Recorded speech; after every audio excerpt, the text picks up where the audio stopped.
Maybe I can keep this open over here. Oh, nope, that doesn't work.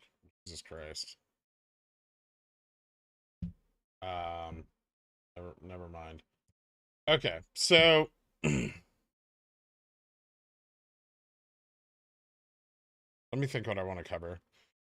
All right, so as many of you know, I started to get interested in the upstart play when it and its largest ETF, BOTZ, BOTZ, were simultaneously listed on RegShow. I forget the date this occurred on exactly, but both bots and Upstart landed on RegShow on the same date. Um,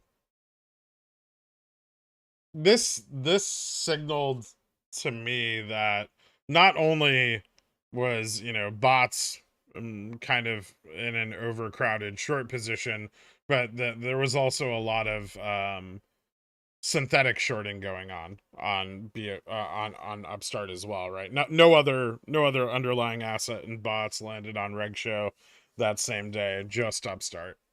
Um, so we started digging into the FTDs, which were, failing at a pretty substantial rate. I wonder if I can bring that up here for you. Uh, Probably.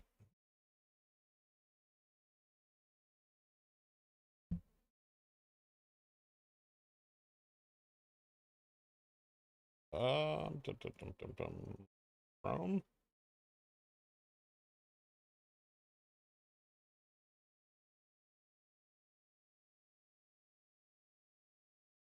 All right, so here you can see the fail to volume ratio for Upstart over the last 90 days. And you can see when it starts to get like listed on RegShow, FTDs start to spike really high. And those kind of that like sloping line. Here I have another one also that I'm going to open up here.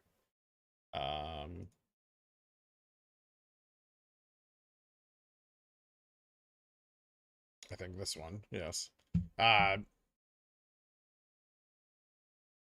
you can see here where we have total fails going into the end of the last reporting period. Oh, these are ETF FTDs. Hold on. I have there we go. Um, this one with the fail to volume. Thank you, Carl, by the way. Here's our fail to volume ratio. So as you can see from like September 29th on, the fail to volume ratio on Upstart starts to increase significantly and on declining volume, right? And so this means that like a significant number of the trades every day are failing to deliver. Which ultimately did lead to its reg show inclusion. Last year on GME, for those of you that were in this for a really long time, you'll remember that uh,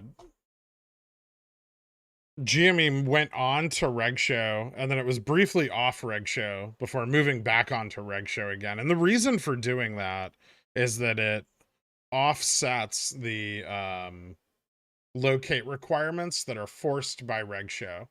So if you're on RegShow for a given period of time and you can no longer find sufficient locates, it really benefits you to try to get the underlying stock off of RegShow for as long as you can in order to dodge that forced locate requirement.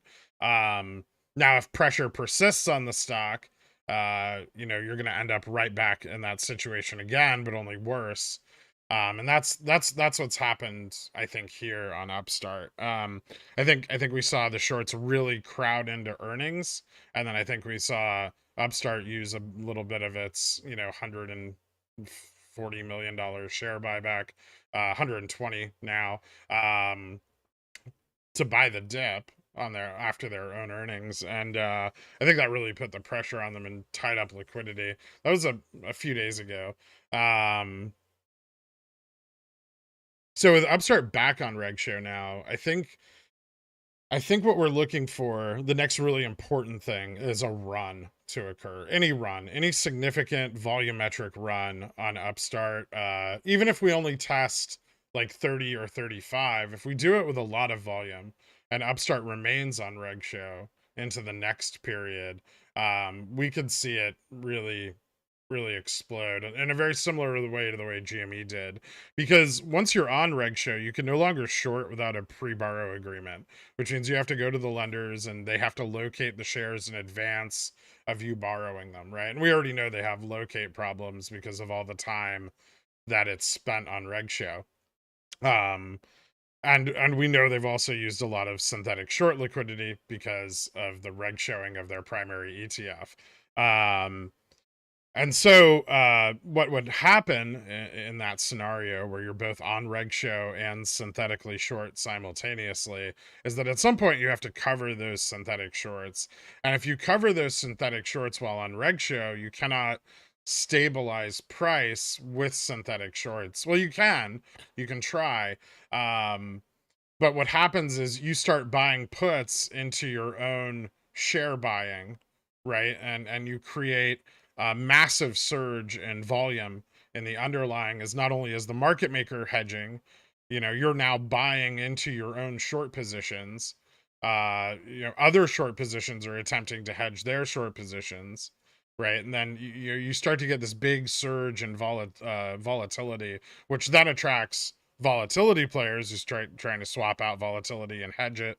And that's kind of the elements that lead into like Volga Vana squeeze, where so many calls and puts are being bought and hedged by the market maker simultaneously, that volume and volatility just keep surging up and up and up and up and out of control, essentially, which then can cause short capitulation, because obviously that attracts lots and lots of market participants, right? So while I'm really bullish and really happy that we've ended up back on Reg Show again, I think it's really important to note that we may run a little bit first, and then what we're looking for is we're looking for it to stay on Reg Show. If it stays on Reg Show, like if we get like a OPEX run, right, and we move up, to $32, we're looking for Upstart to remain on Reg Show after that period. If it continues, if its Reg Show inclusion persists after a run, then synthetic obligations are only going to compound even more, right? And it's going to stay on Reg Show even longer. They're going to have to use more synthetic liquidity in order to keep it from flying off the handle. And then you get further compounding of the situation they're kind of already in. Obviously, retail has an immense amount of impact in an event like this, because our call leverage forces the market maker hedge, which works against short positions attempting to control the price of the stock. So that's super bullish. I'm really excited for what this could turn into. Maybe it's nothing. Maybe they slip out of it. They have so many times in the past, but the double inclusion onto Reg Show in such a timely fashion, and everything kind of lining up the way it has, and especially the cost to borrow, quadrupling over the weekend, looks really exciting. I'm still buying lots of, far out of the money positions that aren't super exposed to near-term price movement. Into the end of the week, I'll be buying shorter and shorter dated calls nearer and nearer the money, in order to get more of that delta exposure. I'm ready to sell most things on whatever run occurs. Remember, if we move through Gamma Max sufficiently and our price stays above Gamma Max without Gamma Max rising, Gamma's going to collapse and they're going to be able to get some liquidity and bring the price back down. But that doesn't mean they're going to get sufficient liquidity to get Upstart off Reg Show, right? Because they need the liquidity for two things. They need it now, not only to get the price down, they need the liquidity to get Upstart off Reg Show. And they can only do one or the other. So either the price remains elevated and they get Upstart off Reg Show, or they bring the price down and Upstart's still stuck on Reg Show. And so whichever of those scenarios happens, it's very, very bullish, right?